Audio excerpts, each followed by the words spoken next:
Before we get into the video, I quickly want to show you his build. Since Majestic Leap is nerfed, we build around barriers and shields. You can see that he starts with Resto Shot and Hollow Point Ward, which gives him Bullet Shield and Spirit Shield. He goes Enchanter's Barrier, which gives us 300 more. And Veil Walker is core on Pocket because this refreshes our shields. We also get 250 Bullet Shield health and 250 Spirit Shield health on top. And once you get Diviner's Kevlar, you're extremely strong. And the goal with Pocket is to go in and create as much chaos as you can with your ult and all of your abilities. You want to refresh your shields with Veil Walker or with Diviner's Kevlar, and you want to use Ethereal Shift to wait for your cooldowns to come back up. This is how you're going to survive in big fights. And by the way, I do private coaching in Deadlock, and I'm also considering doing free replay reviews in the future, so make sure to head on over to my Discord for more information, and let's get right into the video. Alright, we're back with another one, and today I'm VOD reviewing Eidorian, who's the #1 Pocket in the world. He's very, very good at the character, he has a lot of experience, and we are starting out in the solo lane here. I'm curious who they lane swap to. It's not gonna be Ivy, just by looking at the minimap movements. I think it's the Mo and Krill. Starting a bit back. The only thing we need to watch out for with Mo and Krill is that he has a disarm that is on a 42-second cooldown. So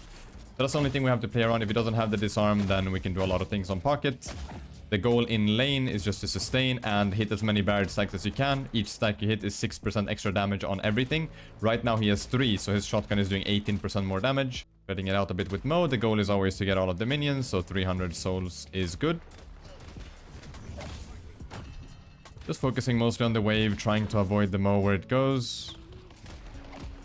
You can poke him pretty easily. Mo is so big. We are quite low, so I'm curious if he's gonna start with a healing right or with a resto shot. Just focusing up on the wave. We have 500. Puts 1 extra point in barrage to give us extra damage, and he unlocks the satchel. There's a lot of cool things you can do with the satchel on Pocket, and I'm sure we're gonna see it throughout the VOD. He starts by buying ammo scavs, so you get 2 ammo per soul and 1 spirit power per soul, stacking up to 20 times. The ammo scav is an insane item in general. I mean, you have 45 seconds between stacks to refresh it, and it also refreshes off of jungle camps. And you don't need to hit souls. It also refreshes whenever you melee a minion. It's very, very easy to stack, and you get a lot of value from it. As you can see, we get extra movement speed too, and we just get a lot of spirit, so it's a very strong early game item. Looks to me like Abrams is heading to our lane. I think he wants to probably soak the souls. So that's one thing you can do before 8 minutes. If you have a wave on your side that is shoved, you can just walk over to the lane next to you and just soak the XP if you're playing in a duo lane. Not sure if that was the intention though. I think are they lane swapping? Pops the healing right there to get his HP up. Remember, we also get movement speed from popping healing right, which is super nice. So now we have our combo. If we do land a lot of barrage stacks, we can press R2 and then a 3, and it does a lot of damage. Pocket has a lot of interesting combos, and again, I'm sure we're gonna see them throughout the VOD. The skill gap on Pocket is very, very high, and it's just extremely fun to play. Looks like we're gonna stay in this lane. Is it an actual full-on lane swap, or I'm not sure. I'm still not sure what they're doing. Gets the small camp in between, and now we're just farming the wave with our Bebop. Gets Hollow Point Ward there. Whenever we're above 60% HP, we have 22% extra weapon damage, which is super nice. Also gives us a 95 Spirit Shield. Also goes for Mystic Reach to increase our ability range. Super valuable on Pocket in general. Let's see what the next item is gonna be. Maybe Enduring Spirit. Yep, there it is. A lot of lifesteal is good on Pocket too. Remember, lifesteal doesn't properly stack though. It's multiplicative, it's not additive. So 10 plus 10 is not 20. It's a bit less than that. Lands the hook there. We have 2 stacks of barrage, 12% extra damage. If you press your satchel, if you press your 2 and then your satchel, and then you press your 2, your TP to the cloak, you explode on the cloak location. And also, whenever popping out of your satchel, pop out with left click. Some people pop out with jump or the space button, and sometimes you can accidentally jump. So pop out with left click, and then you can also, like, you can kind of pre-fire getting out of the satchel, so it's super good. Pops Affliction there. Affliction is just such an insane ability when you hit 3k, because when your opponents are sort of low HP or maybe half HP, you give them a choice. Either they have to stay and duel you, or they have to go back to base. And if they do decide to stay, you naturally just win the fight, because their HP is just going to tick down, and there's just no point in them contesting you. Goes for Cold Front there. Cold Front is an insane item when it comes to jungling. You do double damage to jungle camps. I'm curious if he's gonna pop it here. Yep, there it is. Takes the tier 2 camps super fast there, although we're only 5 minutes into the VOD. Waiting for the cooldowns to come back up. I think we're just gonna farm the wave, and then when we have our cooldowns, we can look to poke. Again, we're playing around our barrage stacks. Whenever we have them, we can start poking with our gun, with our abilities and all that stuff. Nice TP away. Pops out of the satchel with his left click and then TPs away. Goes for the barrage. Only gets 1 stack though, so that's only 6% extra damage here. Just staying in the lane. I'm not sure what's going on with Abrams and Mo on the left side there. It looks to me like Abrams is losing the... Or actually, he's way ahead in gold. I didn't say anything. Ivy's looking to gank the Abrams. I'm not sure if we have enough time to help out. And in order to do that movement that he did there, make sure to let go of the zipline with crouch and not with jump. It makes you frictionless for 2 seconds and you can retain a lot of your momentum there. Pocket just had so much damage. And keep in mind, we're not really building a lot of spirit items on Pocket because his ability damage early on it's already super strong. But it doesn't scale that well with spirit. Which is why we go for sustain and movement and things like this. Uses the healing right there. It's going back to this lane. We have 1.5k. I'm wondering what the next item is going to be. Gets Enchanter's Barrier, so that's an extra 300 Spirit Shield. And whenever we have it, we have 20 Spirit Power and 8% cooldown reduction. And cooldown reduction is so nice on Pocket because our abilities are in general on a pretty low cooldown. Especially when you put an extra point in your 2 and your 3. As you can see, it reduces the cooldown of these abilities here. So he has a lower cooldown on his cloak and on his satchel now too. Pocket is essentially about just going in, using everything you have, and then getting out, and then re-engaging. And kind of, it's sort of an assassin playstyle. You're in and then you're out. Shiv dies there. We have a lot of gold. Oh, Dynamo uses Black Hole, but it's only him there. That doesn't really do anything. We have Cold Front. Is he gonna use it? Might not reach, actually. Or? There it is. Pocket has insane burst. That was just Satchel and Cold Front. He did almost half of Dynamo's HP. I think Pocket is crazy in this meta. I think he's very, very strong right now. It's actually... he's borderline too good. I'm surprised they didn't really do anything to Pocket in the last patch. Another thing, whenever you hit your affliction on somebody, you can see their HP ticking down. So you can see how many people you hit, which gives you a lot of information. And that's something that you can communicate to your teammates. You can say who's low, you can say who's ticking down, or how many you hit. Always super valuable whenever you're in a fight.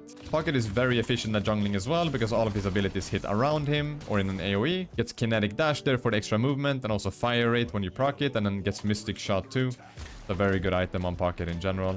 The gold is equal between both teams, and we're about 9 minutes in. The buffs are going to spawn at 10. Remember, always go for the buffs whenever you can. In these games, people do contest them, but in lower or mid-elo, people in general, they don't really care about the buffs, so you can get them most of the time. Make sure to grab them, because it makes you very strong, and you can take a lot of fights. You can shove minion waves faster, you can jungle faster. It's just a lot of value for you to get.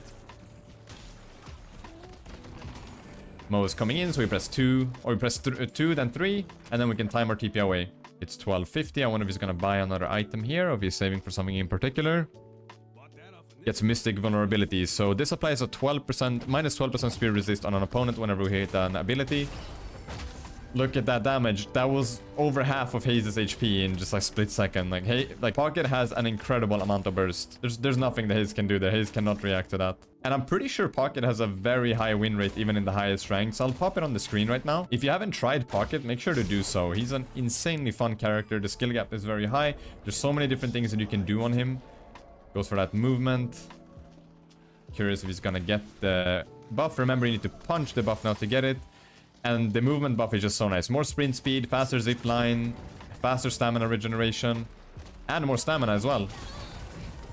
Just burst down the Ivy, super easy. And keep in mind, our net worth is not that high. We're about 2k above everybody else, and we're doing this amount of damage. Another thing, when you play Pocket, you're basically forcing the enemy team to buy a debuff remover. So they have to spend 4,250 gold each in the end if they want to get rid of your ult. And your ult is just... it does so much once you get it upgraded. So later on, it will also remove 50% of the enemy's healing, and you will increase the damage of it by a lot too. But yeah, the anti-heal of minus 50% is crazy. And remember, you can't die from Pocket ult, but it's just so much damage ticking down. And if you hit good ones, it just does such a big difference. And I think... so we're doing a barrier build, right? And we're gonna be doing a warp stone later on, so you can blink forward. And we're also gonna do Veil Walker. And Veil Walker is a really good tool to refresh your shields, but also a very good tool to find a good ult opportunity, because we don't do Majestic Leap anymore. I think it's a very situational item. I see some people do it, but in general, we don't do it at all. So having the combination of Veil Walker and Warp Stone allows you to go invisible, and then using Warp Stone, or just walking up to a team fight and then going in with your ult. There's a lot of different ways of going about it, but you need to be creative with how you engage a team fight and how you hit as many as possible with your ult. And you also need to be mindful of what's dangerous on the enemy team. So just by looking at the enemy team comp, stuff that's dangerous to me is when Ivy maxes out her ult, it applies a 4.5 second silence if you get hit by it, which means that we can't use any of our abilities, which is really bad. Mo can potentially ult us. Dynamo can ult us and Wraith can ult us. But one nice thing about Wraith ult is that if you press your satchel when her ult is chasing you, you just fully cancel her ult. So you naturally counter Wraith if it's a 1v1 situation. If you don't expect it and you don't time your satchel, then, you know, you can get caught too. But the enemy team do have a lot of things that can disrupt you, so it's important to play around their cooldowns and their abilities. You have to respect the space. Even though we do have a get out of jail free card, and we do have our satchel too. Just shoving up the wave here. Remember that the mid walkers, these two walkers here, they have more HP than the side walkers, so they're harder to get alone. Just gets out there, and now we're just ping-ponging between waves, just soaking as much farm as we can. Doesn't really matter if our team is fighting or not. One thing you can do on Pocket, you're a very good split pusher, because like I said, you have a very good escape. You just press your 2, your 3, and then you just press your 2 whenever your cloak is reaching forward. I think Shiv is just gonna die here. Yep, he's just dead. Gets caught by the Abrams shoulder charge, and we just had so much burst. I think we're just gonna look to go for the walker here. No Ivy is coming over. Let's see what happens. I don't think Ivy can do super much. Again, we can just escape if we need to. Warp stone's up here. Dashes out, and then we can just go back. We have our warp stone now too. And another nice thing with warp stone, actually, that not a lot of people talk about, is the fact that it gives us 30% bullet resist whenever we use it. So very nice. Gives you a lot of weapon damage too. Another thing with spirit shields on Pocket is it's very nice on him because he starts with minus 15% spirit resist, and shields don't account for the negative spirit resist. It acts as if you have 0 spirit resist. So it has a lot of value on Pocket, especially earlier in the game. I think we're just farming up for 3k, or I think Diviner's Kevlar might be next actually. It's such a good item on Pocket. You just become unkillable when you pop it. And then you, oh no, we need to get Veil Walker. Sorry, Veil Walker is next for sure. We need to find a way to refresh our shield, so that takes priority, and then it's Diviner's Kevlar. There's the Veil Walker. Nice. So as you can see, 250 bullet shield and 745 spirit shield right now. When we get Diviner's Kevlar, we get 700 bullet shield and 700 extra spirit shield whenever we press our ult. So yeah, you're basically just unkillable. And then whenever we go into a Veil, we just refresh our shields, and it's just super nice. And you see, he's not really going for a lot of fights right now. He's just focusing on fixing waves and focusing on farming. We don't need to join the fight on the left side. I mean, we can teleport if we want to, but we can just split push as well, because if waves are in a good state, our team is fighting. If our team wins the fight, they can go for objectives, and it just opens up the map a lot. Kills right now don't matter super much. The death timers aren't super long. They will get longer. Now I would say we are in the mid game, so fights are starting to matter more and more. But I think that Pocket is just so good at side laning and just being everywhere, you know? Just takes it because Shiv can't contest. He's 8k down right now. He fell behind really hard. Majority of gold is on Eido, and he's just looking to snowball this game and take full control over it. Whenever Pocket gets this big, it's really hard to stop. The enemy team need to start building silence glyphs. They need to consider curses at the end of the game. I mean, we can see if they have anything right now. No, there's nothing. There's only a slowing hex on Ivy. And one thing you need to know about slowing hex is if you throw your 2 out and you get slowing hex, you can't TP to it. But you can always throw out the 2. Shoving the wave here, putting a lot of pressure on the enemy team, doing damage to the walker. I think he's just gonna go for the Ivy. Gets stunned by the walker. But Ivy's just dead there. I think Pocket is in such a crazy state this patch. I'm very shocked that they didn't really do anything to him. He is very fun to play, but I think he's a bit too strong at this point. A bit overtuned. Going to speed boost over to Haze. She gets the walker. I'm not sure if we're gonna catch her. I think we just have to go for the wave. He buys superior cooldown. So this is something you want to put superior cooldown. You want to put on your 3 or on your ultimate. But in this case, he put it on his 3 to just reduce the cooldown. It's super good in general. I mean, this is our main survivability tool. This is what we're gonna dodge most things with. So putting superior cooldown on that is very valuable. Some people put it on the ult, but I think I would prefer it on the 3 personally. Shiv's just gonna die there. Eido loves movement, so make sure to utilize that whenever you're going off zip lines. Remember, press crouch to drop from a zip line. Don't press space, because you can retain your momentum.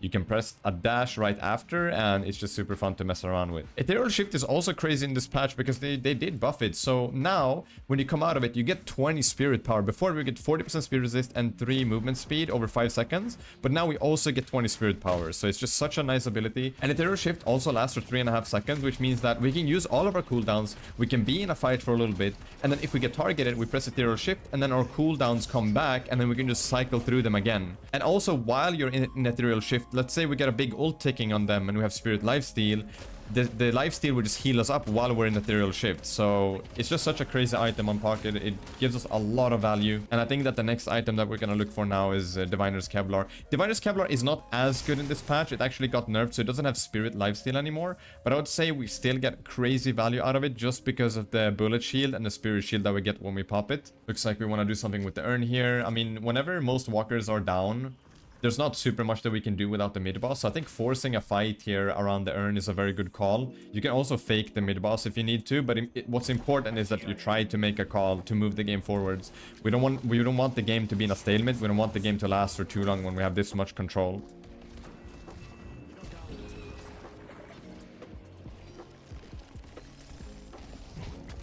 Okay. It's one-shots the Shiv.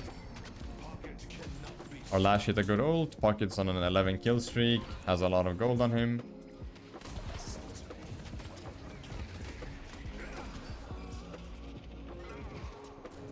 And as you can see, just playing around his cooldowns, playing around his abilities.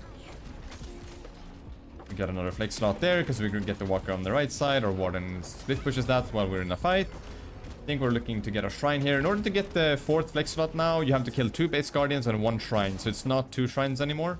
It's 2 base guardians and 1 shrine. Grabbing the enemy jungle. I mean, whenever we have this much map control and we are on the enemy side of the map, we can look to grab their jungle because that is where they go in order to generate gold. And if the waves are shoved up and they want to go jungle and nothing's there, there's no really way for them to come back. So it's just another tool for us to snowball. And remember, buffs spawn at 10, 15, 20 every 5 minutes. The timer at the top is a bit delayed because it's a replay. Farming all of the middle junk camps. We're just super fast at farming, so we might as well use his kinetic dash there to get extra bullets and more fire rate in his mag. And I'm pretty sure he's gonna go Diviner's Kevlar here. Yep, there it is. Looks like Ivy is trying to steal the urn, but I think we might try to contest it. No, there's no way. One thing with Ivy in this, that's another thing that I'm very surprised about. I don't know what you think in the comments, but Ivy got buffed in this patch and Ivy flies so fast. Just an urn delivery machine at this point. It's also Ivy also has a very high win rate, and I'm kind of surprised that Ivy didn't get nerfed in this patch. Not sure what's going on with the balancing, but yeah, Pocket is in an insanely good spot. I would say Ivy is in a crazy good spot as well in this patch. And there's so many ways of building Ivy. You can do Spirit Ivy, you can do Gun Ivy, you can do Gun Support Ivy. I think leaning towards Gun is probably better at this point. I think Gun Support or just Gun Ivy in general. I think Spirit Ivy is falling a bit behind. If you do try Ivy out, lean towards a gun build. Looks like our team is gonna fight, and we don't need to engage right now. We can just look for a good opportunity to press our ult. We do have a lot of burst damage too, but the key here is just to find a good ult.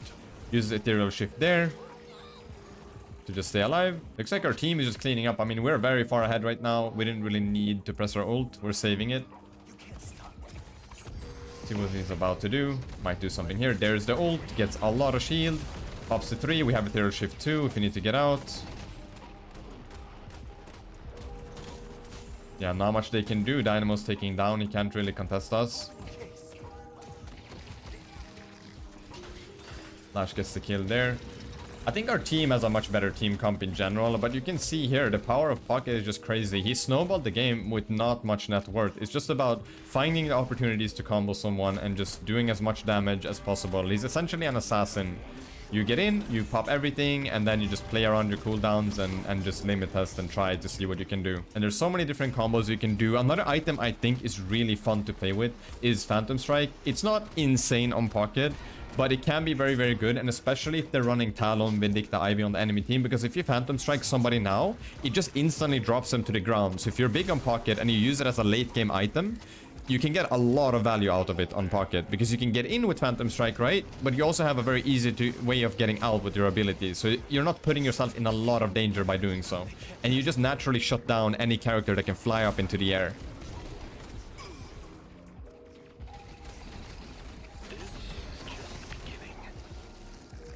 Pops ethereal shift there. He might die.